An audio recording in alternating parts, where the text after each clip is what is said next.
All right, it's time to start. I'm KT, I'm an addict. All right, let's open this meeting with a moment of silence, followed by serenity prayer for those who care to join.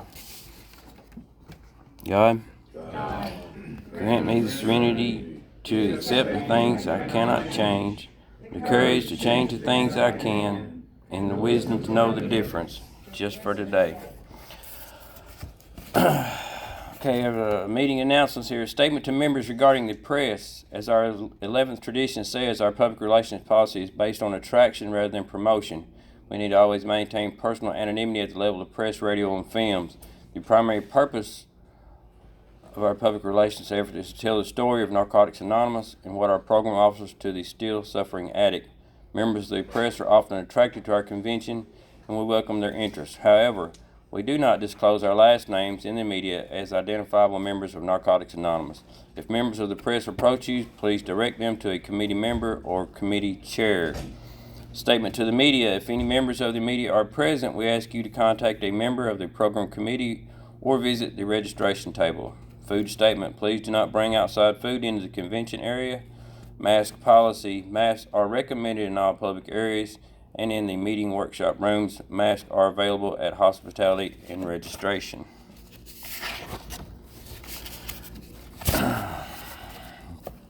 Welcome to the 6 and 7 step workshop. My name is KT and I am an addict. I've already said. Someone read who is an addict. Come up here, please. Thank you. I'm Dylan, I'm an addict. Hey, Dylan. Who's an addict? Most of us don't have to think twice about this question. We know our whole life and thinking was centered in drugs in one form or another. The getting and using and finding ways and means to get more. We live to use and use to live.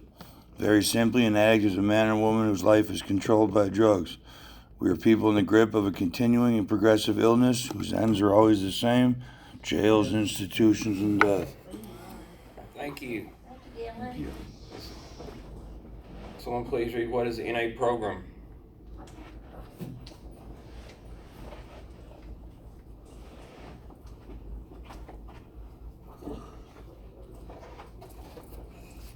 My name's Jeanette, I'm an addict. What is the Narcotics Anonymous program? NA is a nonprofit fellowship or society of men and women for whom drugs have become a major problem. We are recovering addicts who meet regularly to help each other stay clean. This is a program of complete abstinence from all drugs. There is only one requirement for membership: the desire to stop using. We suggest that you keep an open mind and give yourself a break. Our program is in a set of principles written so simply that we can follow them in our daily lives. The most important thing about them is that they work. There are no strings attached to NA. We are not affiliated with any other organizations. We have no initiation fees or dues, no pledges to sign, no promises to make to anyone. We are not connected with any political, religious, or law enforcement groups and are under no surveillance at any time. Anyone who joined us, regardless of age, race, sexual identity, creed, religion, or lack of religion.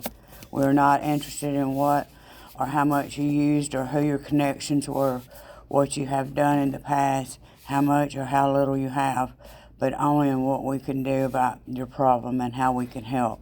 The newcomer is the most important person at any meeting because we can only keep what we have by giving it away. We have learned from our group experience that those who keep coming back to our meetings regularly stay clean. Thank you. Okay, today's workshop is on step 6 and 7. It's been my experience that this is, for me anyway, one of the most overlooked steps or area of my recovery. So I'm really glad that I got to the opportunity to chair this workshop and to attend this workshop. And our first, it's going to be Ashley L. from Bolivar. Oh yeah.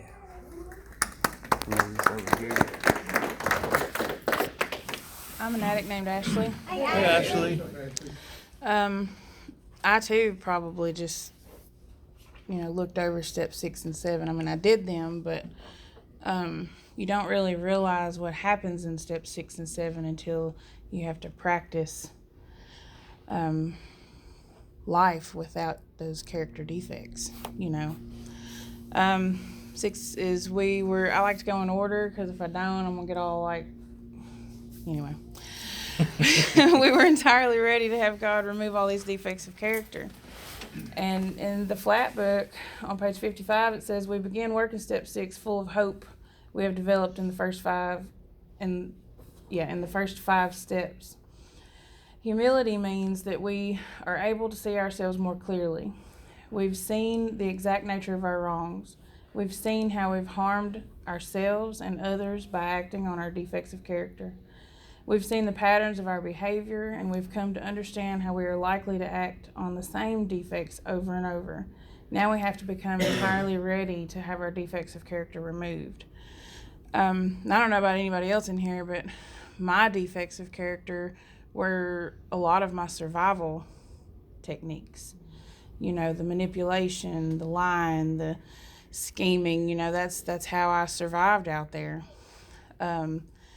So another section, I guess I have different categories of character defects. Control is one of them, even though I know that I didn't have control. I thought I did. And in some areas of my life, even something as simple as cleaning my house, I still have problems with control, because if it's not done the way that I do it, then it's not right. And that's something that I have to still work on today. My poor children and husband, I have to just leave the room when they clean, because it's not the way I want it done. But if they do it when I'm not looking, I come in and the house looks nice. So that, that tells me that that's me. That's my shit that I'm not dealing with. Judging other people, just right off the bat, off the jump, by the way they talk, by the way they walk, by where they work, by what they drive, that's a bad character defect to have. And I used to pride myself on not being a judgmental person, but when I worked step 6 and 7, I realized just how judgmental I am, and how I would look at these people, and that's not right. Not asking for help, trying to do everything on my own. It's probably why I spent 20 or so years out using and not taking care of myself, is because I didn't know how to ask for help. My pride and my ego, stood in the way of me asking for help. And still today, I'm really bad about, piling my plate of all these things, I'm 7 months pregnant and I forget that I'm 7 months pregnant. And I tell these people, yeah, I'll do that. And then, this morning, last night, I had cramps in my legs so bad. I'm sore this morning, and I really just wanted to stay in bed, but that's another one of my character defects, is dipping out of things that I don't want to do. So I thought it was very important that I be here this morning and not dip out on something that I said I would do probably a year ago, I think is when I said, yes, I'll do that. Not letting people love me, not knowing how to let people love me. In my experience, love was shown as buying things for me, or there were other ways that other people showed me, and I thought that was love, and it was really abuse. So when I got here, I had to learn.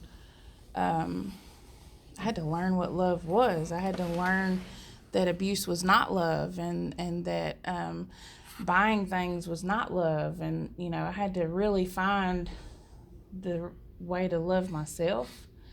I had to relearn how to love me and my children and my family, because it was all very toxic and sick growing up, And then, I have a husband today that loves me, and I had to learn how to let him love me, because I didn't know, I had never had anybody really love me unconditionally like that, and support me. And, he supports my recovery and everything that I do. He's very supportive. And so the character defects of me, which they're all really in my head, but they were a survival technique, because if I didn't let you love me, then I didn't have to love you, and I didn't have to worry about if it didn't work out, so I didn't have to get hurt. And if I did start to love you, I would back up, and ghost you, because I didn't want to deal with what pain might come from, being hurt when the love didn't work out. Co-parenting, because I have 2 children with my ex-husband, and that's one of the things it's really difficult because of that control thing, like if I'm not doing it, it's not right. So I had to learn to let go of some of that, and parenting in general, learning to parent with my, now husband, and now we have another one on the way. All of these life things that are happening are things that I have to learn to set those character defects to the side and not act on them, and try to act on the spiritual principles of the program. And I don't know about you guys, but I try to use the spiritual principles of the program everywhere. Mainly because if I don't, then I'm going to feel guilty and shitty, and, and then I feel like I've hurt somebody. Maybe if I haven't, I still feel like, oh shit, I shouldn't have said that, because I do sometimes don't have a filter, and shit'll just, it's real bad. I don't talk about my shit. I sit on it until it gets so bad that I explode. And that's one of the ones that I really would like to let go of. But like I said, these character defects, do we really want to let go of them? I asked my higher power to take them, but was I serious? Do I still have a little hold on them, And I feel like sometimes I do, because it's really fucking hard, to talk about your shit. Especially when growing up, I was taught not to tattle. We don't tattle, So when I was molested, I felt like I couldn't tell anybody, because you're not supposed to tattle, So I don't know. It's unlearning all of those years of toxic rules and behaviors and character defects that, it's been really hard in 6 and 7. And doing this, going over this last night to prepare for today, I realized, probably just how little I paid attention to step 6 and 7 when I did them. And it makes me really want to go back and redo it, because I feel like I cheated myself. On page 59 in How and Why, it says, although some of us have not understood the critical importance of the 6th and 7th steps, they are essential actions that must be taken if we expect to make any significant and lasting changes in our lives. We cannot simply say, yes, I'm ready, God, please remove my defects, and go on to step 8. If we gloss over the 6th and 7th step and go on to make our amends, we will only wind up owing more amends by repeating the same destructive patterns as before. And, I've kind of experienced that, because I've tried to go and apologize to people on my terms, because it made me feel better. And that's not, I don't feel like that's how we're supposed to do it, But I wouldn't be the person that I am today had I not been willing to let some of those defects go. I know that they still sneak back in, but I guess the beauty of the program is that I'm able to notice when they've snuck back in, and I'm able to maybe make it better. Sometimes I don't. Sometimes my pride and my ego get in the way, and I don't say that I'm sorry, and I don't do what I'm supposed to do. And I guess that's just being human. On page 61 in the How and Why, it says, when we are confronted with our character defects, either by our own insight or by someone we have hurt, we begin taking complete responsibility for our actions. We don't avoid responsibility by saying something like, well, God hasn't removed that defect yet, or I'm powerless over my defects and that's just the way I'm going to be. We accept responsibility for our behavior, good, bad, or indifferent. We no longer have our drug use or our ignorance as an excuse to be irresponsible. And see, that's the really shitty part about working a program, is that when I do go home and yell at my kids because I had a bad day, I have to be like, hey, I'm really fucking sorry that I yelled at you for no reason. That was all me. I had a bad day. I took it out on you, and I'm so sorry, And my kids will tell you that I do that, like I do. I have a bad day, and right now I'm pregnant and I'm unmedicated, and I be saying some shit, and so I have to reel myself back in, and I have to tell them it's not you, it's me, it's my shit that I'm spewing out on you, and I'm so sorry, and my poor husband gets the butt end of it too, On to step 7, I feel like I just worked it again, so thanks y'all for not making me do that alone. So we humbly ask him to remove our shortcomings.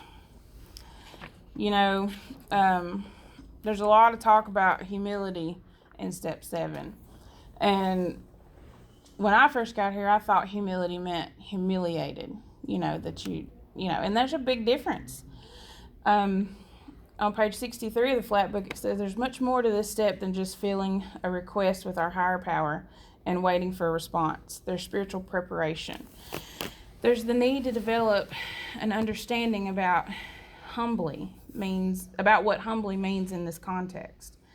There's need to find a way of asking that fits into our individual spiritual paths. And there's a need to practice spiritual principles in the place of character defects. That's fucking hard.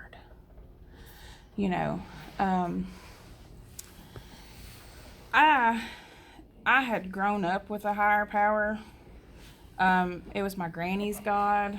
He was very damning, and he was going to get you. If you did this, you was going to hell. So I was going to hell. By the age of 7, I knew that I was going to hell, and there just wasn't nothing I could do about it, And then when I get here, I was told that my higher power didn't have to look like anybody else's. The only thing that my higher power had to have was he had to be loving, caring, and more powerful than myself. And so I was able to listen. I'm a listener. I like to listen to everybody, in the rooms and pay attention to what they say. And so I was able to create, what I wanted in a higher power. And so when I got to step 7, even though I did kind of cheat myself and just, ran through it, I did pay attention. But my higher power is able to forgive me for all that shit that I did. He's able to forgive me when I cuss. Because I can't help it. I have a terrible mouth. It's terrible. Like my poor kids, if I don't stop cussing before the baby gets here, he's going to sound like a sailor. And it's going to be terrible. On page 63, again, it says, down under preparing to work step 7, it says we should not confuse humility with humiliation. When we are humiliated, we are ashamed. We feel worthless. Humility is almost the complete opposite of this feeling. Through working the steps, we've been stripping away layers of denial, ego, and self-centeredness.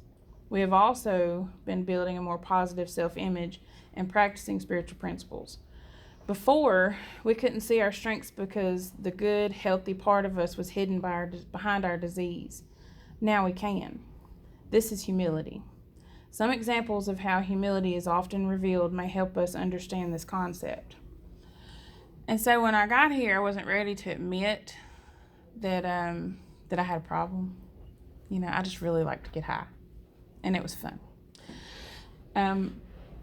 But the more I started working the steps and the more I started working with other people, I realized just how fucked up I really was and how lost I was and broken and completely empty, So to go from completely spiritually bankrupt, empty inside, nothing but a shell, to humble, it took a little bit, It took some work. but I was willing. That's the one thing that I did have when I got here. I was done. Like, I was tired. Even though I lied to myself and said I didn't have a problem, I was fucking tired. You know, I hadn't seen my kids in a few months, and I had been living in a car. I was tired, and I needed something different. I just didn't know how to do it, you know? And so somebody told me that this book and a sponsor could change my life. And that the key to joy, true joy, and at that time, the last time that I remember feeling joy, I was probably 5 years old in front of the Christmas tree, and Santa Claus brought me that Barbie house that I wanted. You know, that's the last time in my life that I had felt joy. And I was 32 when I got here, you know. So to have maybe not a promise, because I know we only have one promise, but to have the option to build myself up to being joyful, just by working some steps. You know, I was willing to do that. So this is where I have to hand over what control I think I have and ask my higher power to remove these shortcomings and defects that I have had for as long as I can remember. You know, I remember being young and just lying just to see if I could make people believe me, you know, because it changed the way that I felt. You know, I remember just throwing a fit, even if I didn't really give a fuck whether I got what I was throwing a fit for or not. I would throw a fit just to see if I could get my way, you know. And I remember this. I remember acting that way. But I didn't ever want to admit it, you know. So over on page 69, it says, in step 4, we uncovered the basic defects of our character. In step 5, we admitted their existence. In step 6, we became entirely ready to have them removed so that we could experience continued spiritual growth and recovery. Now, in step 7, we humbly ask our higher power to remove our shortcomings. When we ask our higher power to remove these shortcomings, we ask for freedom from anything which limits our recovery. We ask for help because we cannot do it alone. Which I don't know if you remember, back when I was talking about step 6, asking for help is not one of my strong suits. You know, so when I got to step 7, well, and today, if I'm honest, I still hold on to some of those because I'm still an addict. I still have addict mentality. I still try to get away with shit. You know, the beauty of it today is that my program steps in and is like, hold up. You know, we're not going to do that shit today. You got to practice your spiritual principles and quit acting crazy, you know. And so that's the beauty of the program. Even when, and I tell my sponsees this, you need to put all of you, as much as you can, into your steps. But even when you don't, the shit fucking works. You know? I mean, it really does. It changes you. You know, you can't fucking help it. If you're answering the questions and you're doing it with a sponsor, you're gonna change. And you won't notice it. Your friends will. You know, because I remember I had a friend come up to me. We were friends on the outside. You know, we used together. We both came in here and got clean around the same time. And she was like, what are you doing? You're different. And I was like, I don't know. You know, I don't know. I don't know what I'm doing. But I was working the steps. And I had found something that was healing all of that damage that I had done for all those years. You know, I'm going to read one more thing and then I'm going to shut up.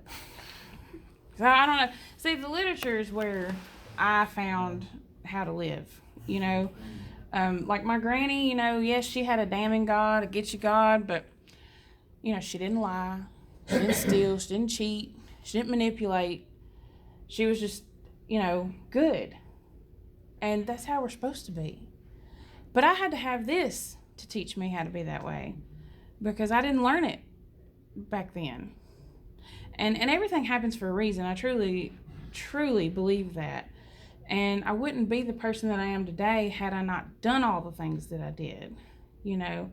And I think that we go through that so that we can help other people, you know, because there's got to be somebody here when the newcomer walks in. And so that's what I hope I can do. One more thing. On page 71 of the How and Why, it says patience is an essential ingredient of working this step. We may have difficulty with the notion of patience because our addiction accustomed us to instant gratification. But we've already been practicing the principles that make it possible for us to be patient. We simply need to expand on our third step decision to trust the God of our understanding with our will and our lives. If we only trusted that power to a certain extent in step 3, it's time to increase our trust. And so that's what I've had to do. I've had to not only trust him, but be willing to let him do it and quit trying to take that control back, quit trying to put my hands in it. And that's really all I've got.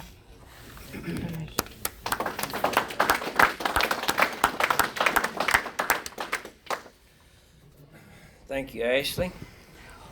All right, next up we have Andrew. I'm going to assume that you're from the Memphis area here. I sure am. Because I got an outstanding review from Lewis MFN this morning on you. So, can't go wrong with that. So I'm going to give y'all Andrew. Hey, thank you. My name's Andrew. I'm an addict. Hey, thank you, Ashley. I identified with so much that you said, and it helps me to see that we are all the same. You know, everyone in this room is equal. I'm going to share a bit about my experience with the 6th step. Maybe not as hopeful as Ashley, but the 6th and 7th step to me are solution-oriented, right? My first step says, Andrew's fucked. You know, like whatever I've ever done. You know, I had a sponsor who made me listen to 5 hours of step 1, step outside, think about and sit with my feelings and think about, has your will ever gotten you anywhere, right? So if I'm fucked, then step 2 and 3 are the solution, right? Then, but it, you know, you can only go down. Step 2 and 3 build you back up. Then you go to step 4. Step 4 says, well, everything comes from you. All these resentments, all these things you feel, they are from you, right? So then you're really fucked because you're fucked in sobriety or cleanliness, right? So it's like, I've got a problem. Here's a solution. I've got another problem, which is how to live. So steps 6 and 7 are my solution again, right? So they're solution-oriented steps. That being said, it's interesting. I was talking to another addict about like, is it an exercise in self-will? Is that what 6 and 7 mean? Is it like, can I fix these things myself?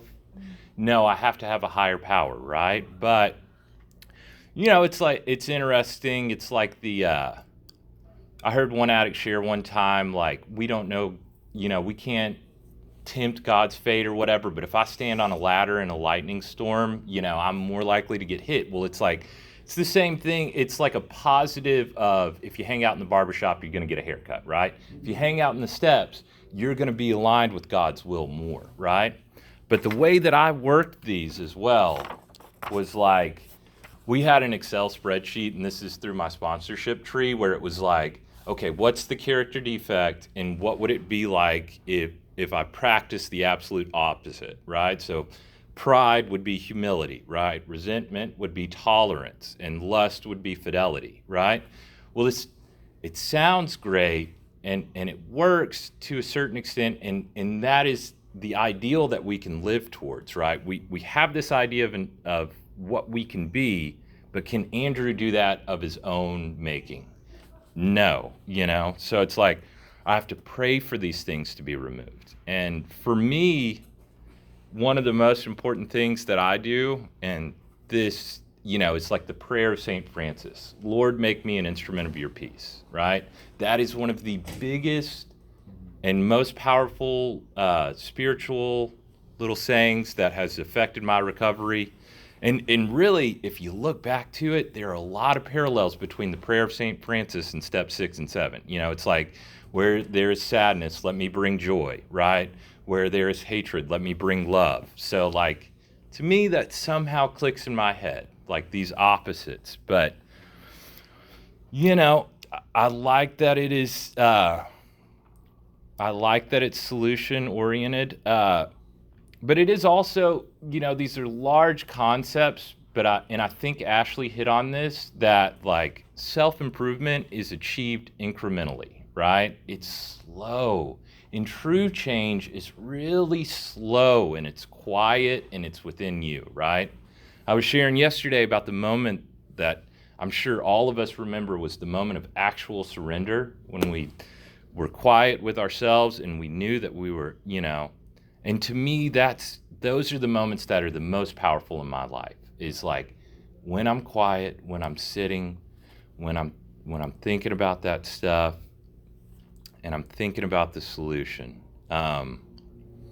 But, it's like whack-a-mole. These things are always going to come back up. I might be good with lust for a little while, but then it's going to come back up. I might be good with resentment, and it's going to come back up. And that's the hard thing, is we cannot, of ourselves, be able to recognize this. I love this speaker who says, like, let's have a moment of silence for the person who's in their first 60 days and the person who's in their last 60 days and doesn't know it, because it's like, what has self-knowledge given me in my life? It's like, I don't know. I mean, I like intellectualizing the steps because I find them to be a path to freedom. So for me, it's like the more of this shit I can get in my head, I'm just like, give it to me, because there's so much wisdom, and I listen to these speakers all the time about this stuff. And, but yeah, man, doing that, the little spreadsheet, which is really funny, was very important to me.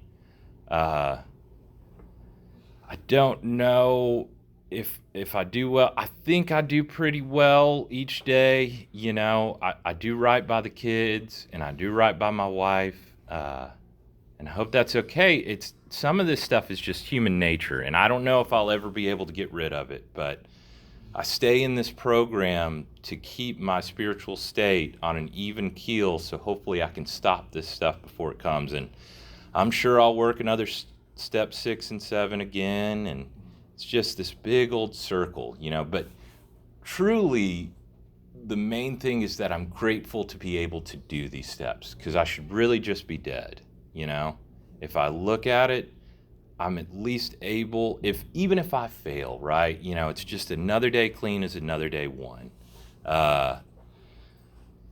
But hopefully these things give me a guide on how to live and how to be free. And that's what I want. I want a little bit of freedom. But that's all I got. Thank you.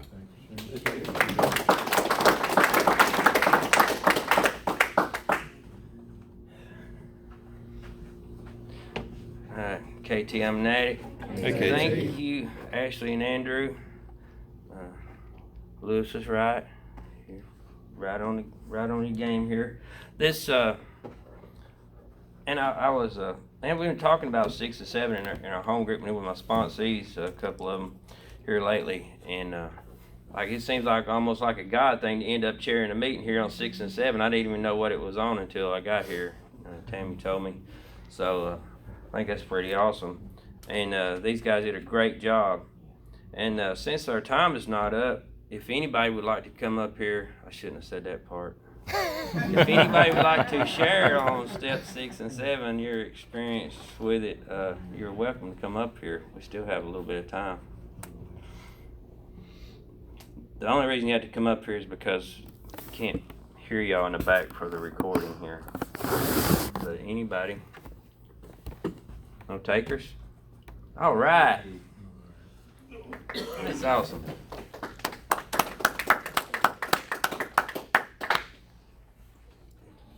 My name's Glenn. I'm an addict. Hey, Glenn. And thank you guys for sharing. The 6th step for me is like, so 4 and 5. People get really freaky with 4 and 5, and I didn't have a problem with listing an inventory of the good and the bad things in my life. I didn't have a problem with telling my sponsor, whoever I chose to do those steps with, what that was. The thing that scared me about the 5th step was I wouldn't figure out what the exact nature of my wrongs was. And if I can't do that, how do I move on to 6 and 7, right? So 6 and 7, so 4 and 5 for me weren't too bad. 6 and 7 were the roughest steps I did when I first went through them for the first time. And man, when I was in my 6th step, God turned up the volume on the character defects that I needed to work on right then and there so loud that I was willing at that point in time to say, yep, this isn't working for Glenn no more. I got to do something else, right? And so that took a while too, man, because there was a lot of crap that came up and it got real loud for a while, you know? And then the 7th step is where I got to go and ask for God's help to remove them from me. These are defects of my character, so this is who I am. And these are broken pieces of who I am, right? That I need to try to ask God for guidance on how do I change those. And I changed them. I changed a lot of them, man. Like those first ones that got real loud, those were easy to identify, right? Those were easy to kind of stay on top of. But let me tell you, man, someone can walk up to me and say one thing to me, and those feelings of low self-esteem, those feelings of I'm not going to be loved, those feelings of all those things that fear-based that are in me, those character defects are right back going, man. And I remember up in New York, this woman, she was amazing. She had about 30 years, about 10 years ago. I'm sitting in a meeting and I'm like, just got done my steps back then, you know, and I was like, man, I've been acting out on these old character defects. And she came up to me after the meeting. She grabbed my buddy off. She goes, hey, Glenn, if you're acting on them, they're not old. Right? So I had to look at that stuff, you know. Again, I appreciate both of you guys coming in here and sharing this stuff with us, man. That's all I have on this. Thanks. Hey, thank you, man. Thanks, man. Okay, who's gonna be next? All right. Oh, we're rolling now. Yeah.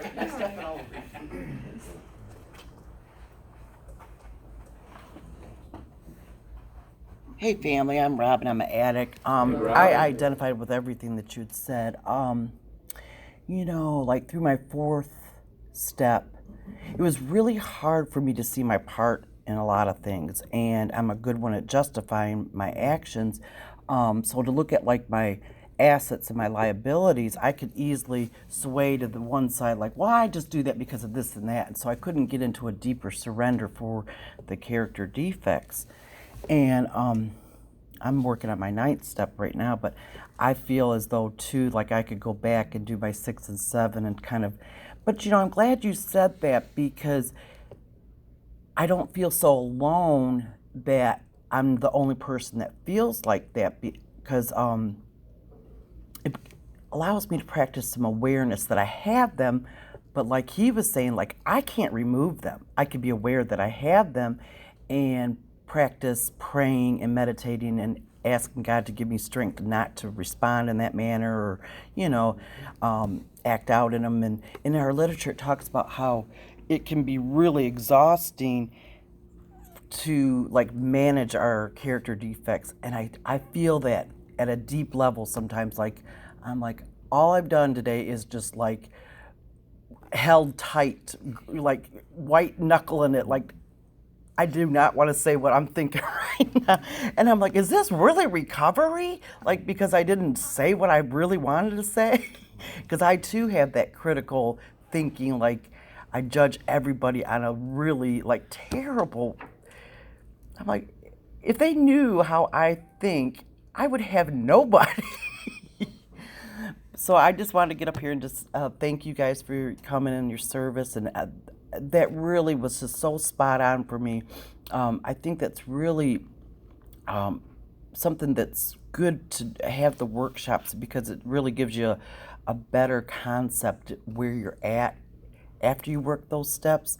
Because you can go over them with a sponsor and feel okay about it, but when you hear other people and you're like, Well, yeah, I kind of feel like that too. That's all I have. Thank you, guys. Thank you. Yes, sir.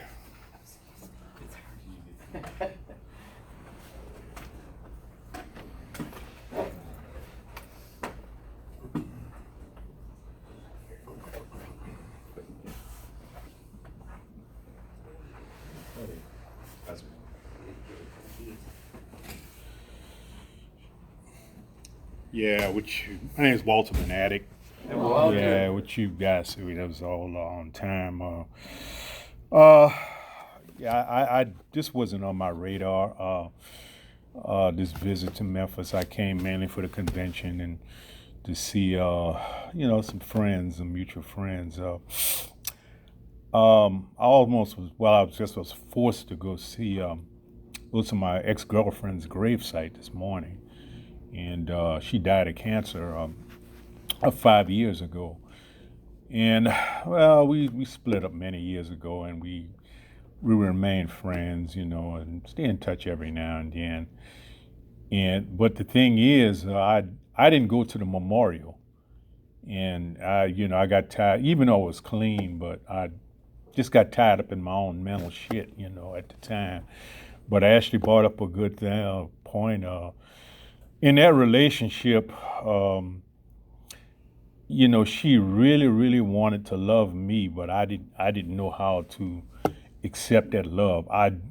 Even in my late 60s now, I still don't know what love is and how to accept it, And, I remember because I used to come back and forth to Memphis, it was a long distance relationship. And every time, I would leave, the woman would cry, I just, like a puppy, and she kind of hang on, and I wasn't ready to accept that kind of intimacy, and I look back at that, so, I went to the gravesite this morning. They had a little picture of the smile, just the way I met her, was just so touching, and I'm glad my friend's wife twisted my arm to go to the gravesite, and you at least have that much closure.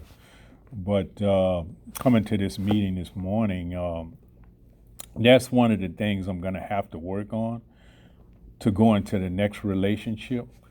Otherwise, if I go in there with this character defect of whatever it is that's pushing me, well, I push relationships away. I found out they don't push me away. And I have to learn I have to learn about intimacy, and I get that kind of screwed up. And I'm finding out that what a lot of women want is just for you to be there, not necessarily want your money and all of this other stuff, but just being there, with another person. And I don't know how to do that, yet, so that is a character defect, and that's something I'm going to have to work on before I go forward, So thanks for bringing it out and hitting that stuff, I need to hear it. Thanks. Thank you. Thank you. We still got time. Oh, I thought you was coming up here, Jess. No? I seen somebody else stand up back there a minute ago. I'll say it. All right. How you doing? Good. How are you doing? Thank you. So my name's Eddie. I'm an addict. Hey, Eddie. I guess to sum it up, 6 for me is an honest assessment of who I am and what I am. That is revealed to me through my sponsor after having worked step 5. That's why he's making that little list as I'm going through reciting my history with him and my inventory. When we get through, it's kind of like, here's what he sees, and then I have a few days to think about this stuff. And basically, though, when I come out of step 6, I have an honest assessment of who I am, what I am. And then in step 7 is my opportunity to decide who I want to become. That is kind of what I see happening. And really, for me, until I get through step 7, I'm the same exact person I was when I was using. It's just that I'm not using. But when I get to 7, that's when the change I've been looking for. When am I going to change? What's going to change? Well, 7 is when the change happens. And you know, to simplify how the process works, because it's not magic, we all do it when we first arrive here, right? So, see, because the way I see it is, I'm an addict. That is my character defect. Okay, I'm an addict. Shortcoming is that I use drugs. So just because I stop using doesn't mean I'm no longer an addict. Because these character defects I've had since I was born, and I'm going to have them until I'm dead. That's the way I see it. So if I want to analyze the process of how this 6 to 7 step process, how it works, so I come to meetings, I admit, I say I'm an addict. That's like a 5th step, right? I come in, I say I'm an addict, and I do some things. I do 90 and 90. I get involved with service. I get a sponsor. I do these things, right? That's what has to happen in step 7. I have to do things. And guess what happens? The desire to use is lifted.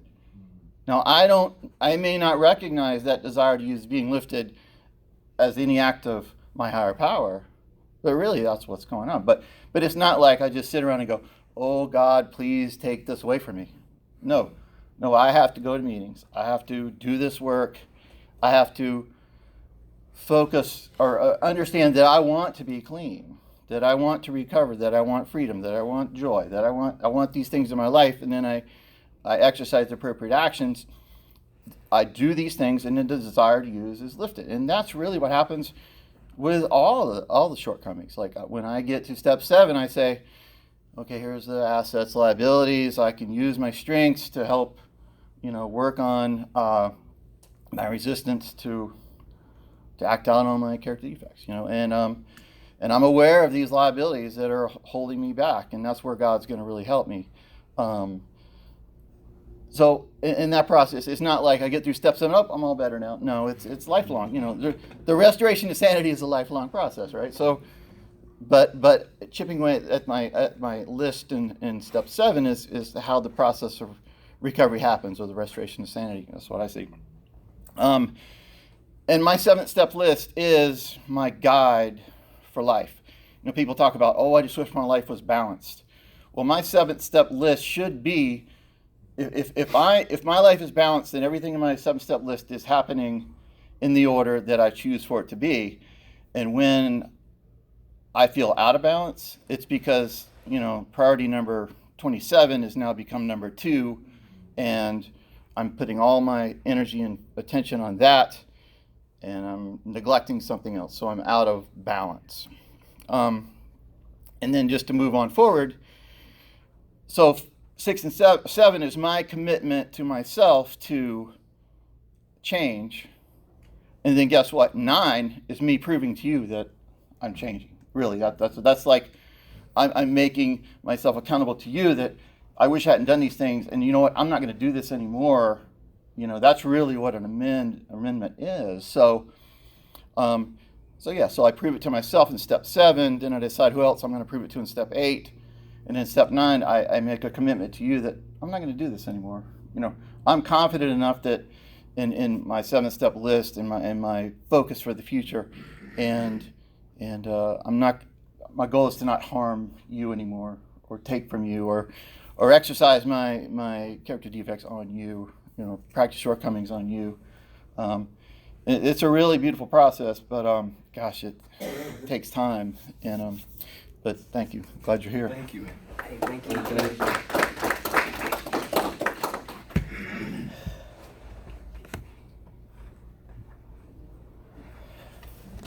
All right. We're rolling. I don't even have to ask anybody. Excuse me.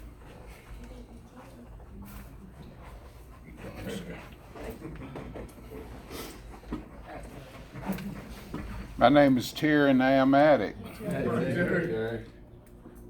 And I thank God that these steps are in the order that they're in, because I would be all confused. Taking the inventory and then admitting to another person. Going back to step 4 and 5, if I hadn't taken the inventory, I wouldn't have realized that I needed to make a change. And when I got to 5, I had to take it twice because some of the things that I admitted, I didn't want to admit. I had some things that went on that I said I'd take to my dying grave because I didn't want to tell anybody about it. But when I got to step 6, I learned that I need to clean up the parts of my life that I hadn't taken out time to clean up before.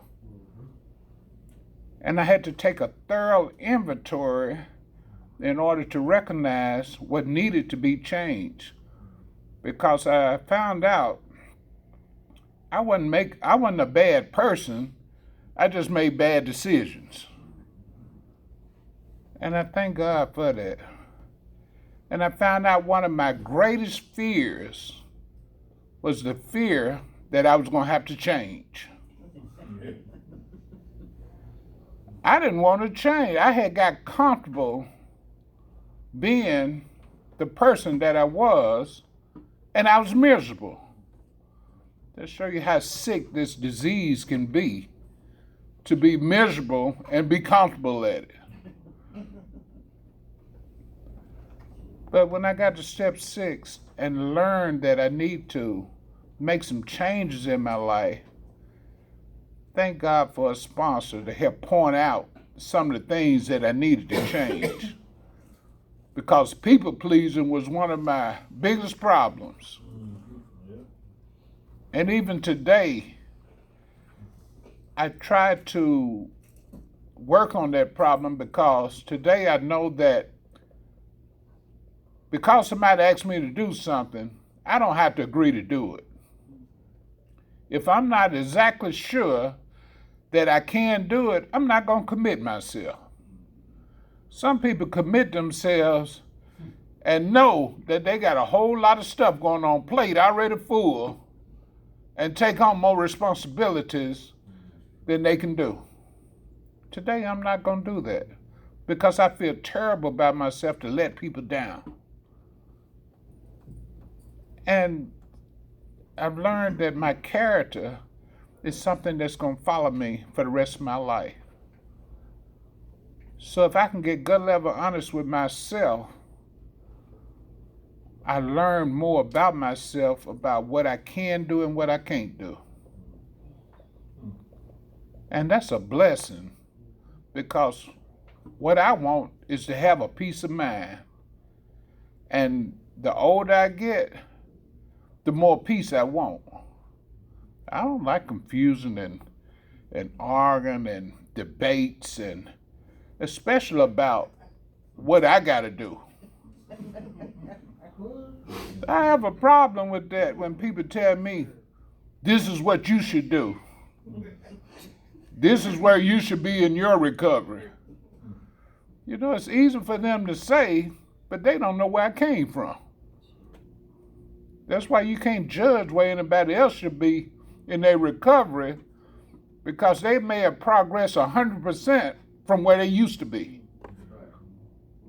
And I thank God for that. I thank God that I don't have to have other people to validate who I am and what I'm worth. Step 7 helped me to get in touch with God, where He can help me to identify what needs to be changed. Because I have to learn what the problem is before I can work on the problem. And I learned that when I was a kid in math. I was a math major, and before you can find out the answer to the problem, first you got to find out what the problem is. A lot of people try to answer the problem before they even find out what the problem is. And be all confused. They be answering stuff they wasn't even asked for.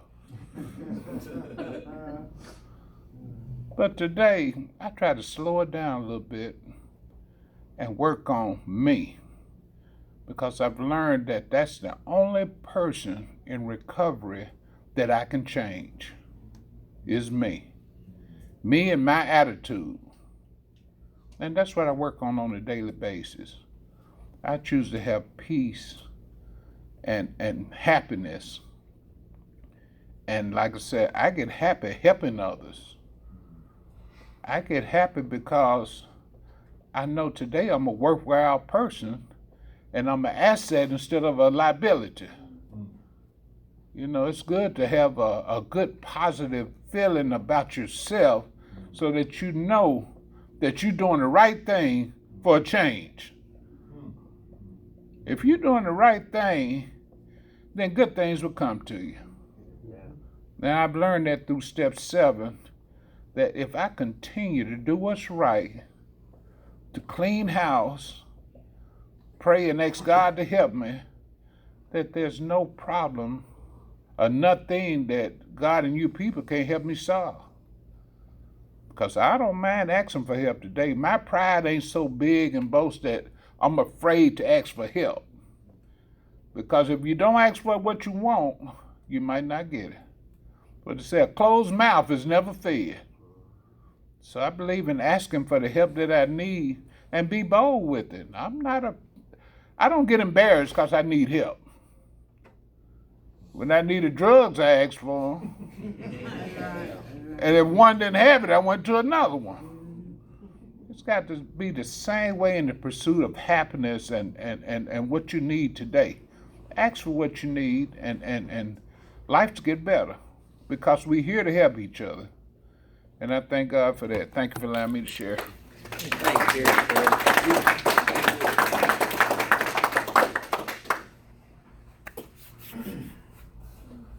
All right. Oh, well, I didn't know who was looking. I'm an addict named Jesse. Hey, Jesse. Love you, brother.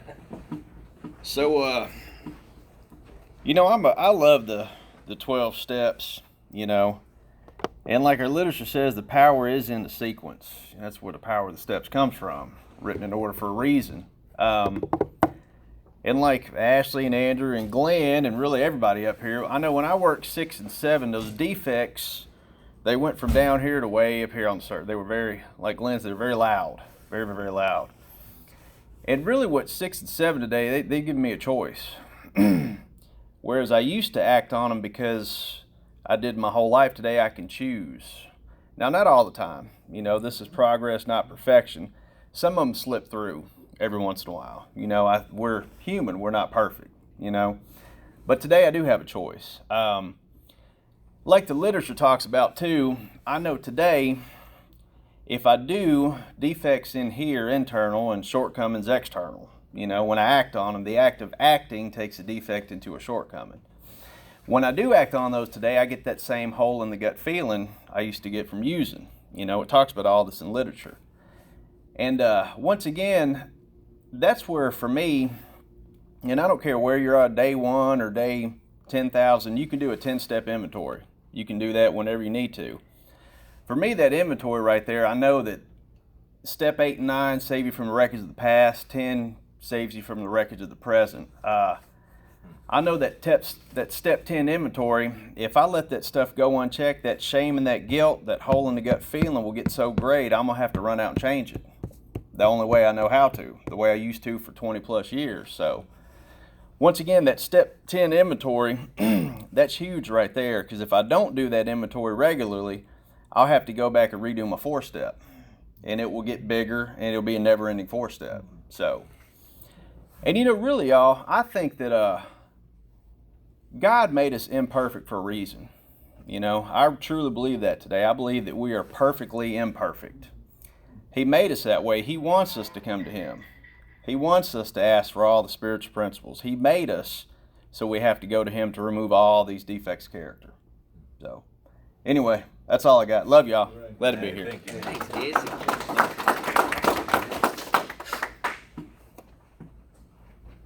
Okay, EJ, come on. Yeah, we got time. Yeah, come on, EJ. These are 90-minute workshops. This ain't no 60-minute deal here.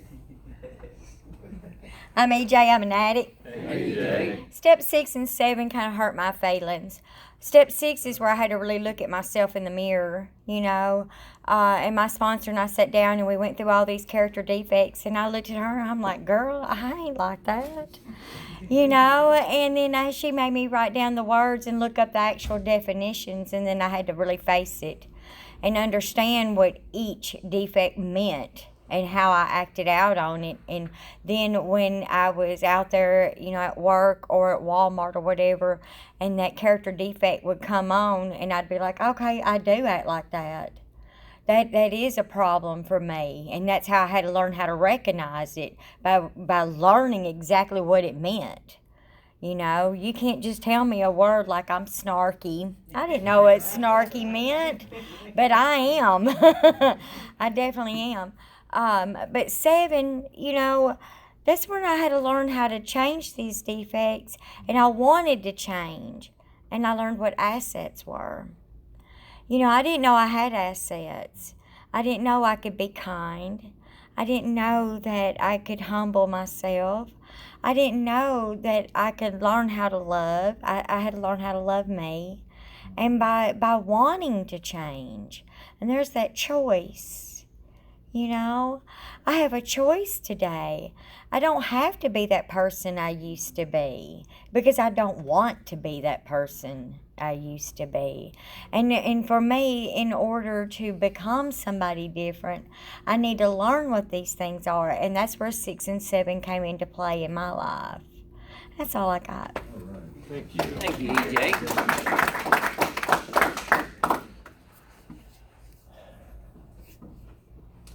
Anybody else like to come up here and share? We still have a little time left. All right.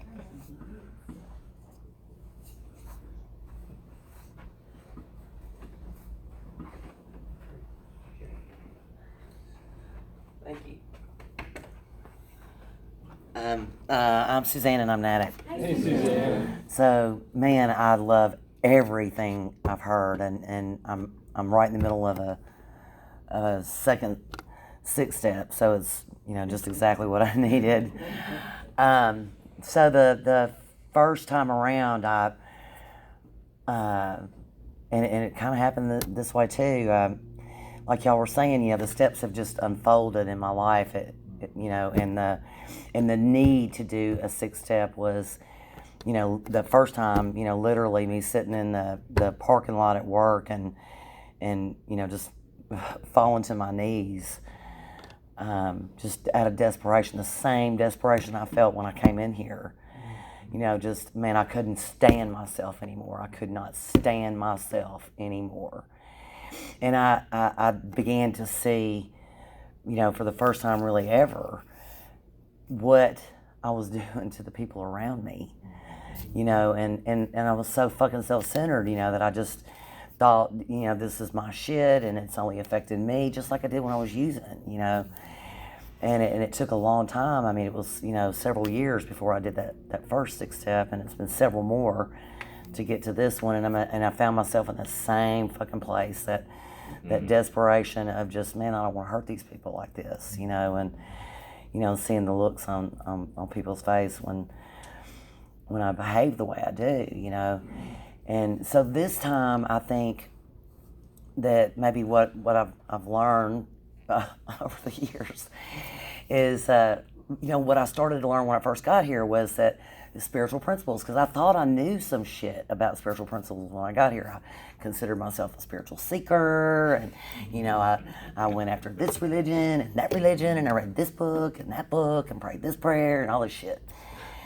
And I didn't know a fucking thing about spiritual principles. And fortunately I had a home group that met every day and had a dictionary in the middle of the table, so I could look them up, and read the definitions. And then of course I started Googling shit, and kind of like Andrew was saying, I intellectualized all this shit and just was like, man, I can't believe how fucking ignorant I am. And what that taught me was that the focus needed to be on the spiritual principles, not solely on the fucked upness, because the fucked upness was glaring. I needed a solution. And so I got kind of stuck in the first time in my sixth step, I got real stuck. I did 23 pages of character defects. 23 pages of character defects. That was just the defects and the definitions. And that's how much I hated myself. And I could not come up with a page of assets that time. And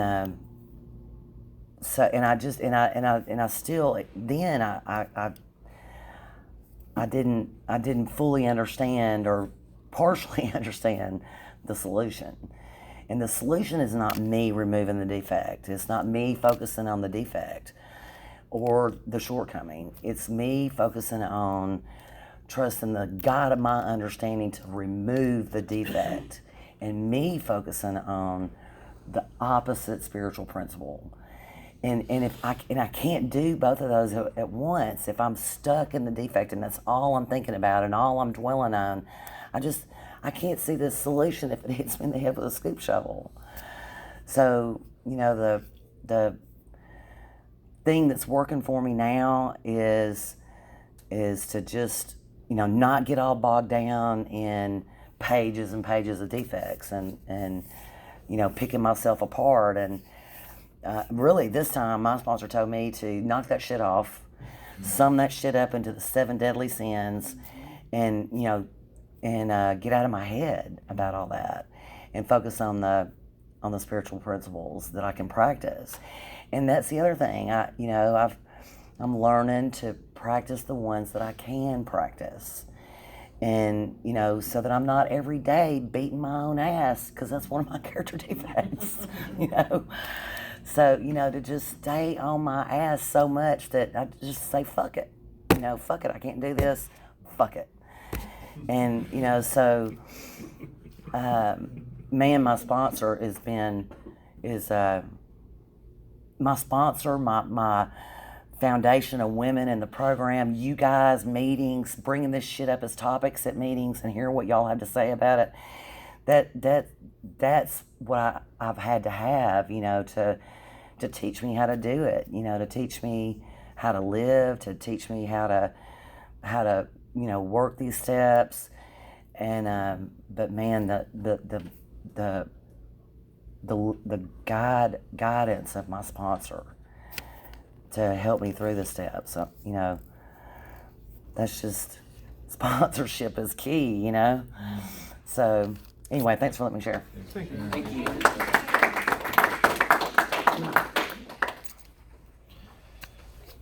Would anyone else like to share? All right. I appreciate everyone who has shared, and especially Ashley and Andrew. The antidote for selfishness and self-centeredness that this disease comes with is service work, and it's a big deal, especially to make, like Ashley said, a year ahead of time. And as I understand, Andrew made this commitment yesterday, so that's all. Hey, that's awesome. That is awesome. To do that. And so, with that being said, if all you do is pick up somebody else's cup today, or open the door for them, or just say, hey, how you doing? I love you. Give them a hug or something. That's the antidote. That's working on our character defects, and that's not even hard to do. Just be nice to someone, be kind. That's something this program has taught me. Coming in here, they told me they would tell me how to live, give me directions on how to live, and then I've also, I guess they said it and I didn't hear it, but it's taught me who I am, not the person as good or great as I thought I was when I came in, or as terrible as I thought I was. And it's through 6 and 7, that's a big help. I thought being right was a strong point, because I always had to be right, and I've learned through this program you don't have to be right even when you are right. So some of the stuff like EJ says, it's very disappointing to find out about myself. Very disappointing. And and if I didn't have a sponsor to help me spot that kind of self-deception, I would have talked myself out of it. No, that's not a bad thing, you know, because some of my character defects I was really comfortable with, you know, thinking I was right, thinking I was this or that, or being angry. That was my default emotion. And I realized that I was very comfortable being angry, but I was also very unhappy being angry. So, you know, thank God for Narcotics Anonymous and all of you, and everybody who got up here and shared today, everybody who put this convention together. And I hope I see y'all at the next convention. So with that, we're going to close. If somebody would come up here and read We Do Recover.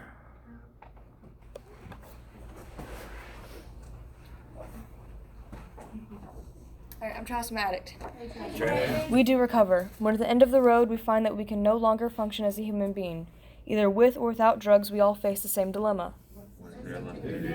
Well, there seems to be this alternative. Either go on as best we can to the bitter ends, jails, institutions, or death, or find a new way to live.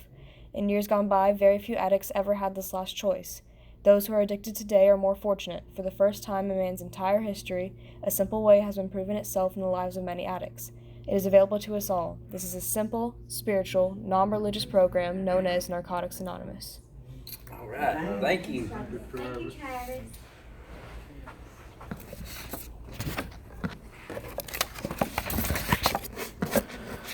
Okay, before we close the meeting, let's give them one more round. Thank you very much. Appreciate Jesse Ashley. I know she's burning up. She's ready to get out of here. So we're going to circle up, close with the third step prayer. I know with all these chairs it's kind of difficult to make a circle in here, but I have faith. We can do it. We can make some kind of shape.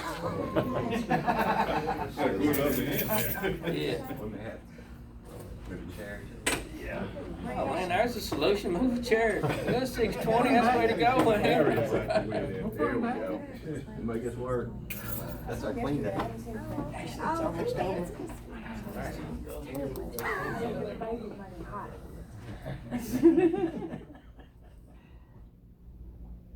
Josh, you want to take us out? Yes, sir. Thanks, KT. I'm Josh and I'm an addict. Hey, Josh. Let this circle represent what we can and are doing together, but I can never do alone. Close the moment of silence, followed by the we version of the third step prayer.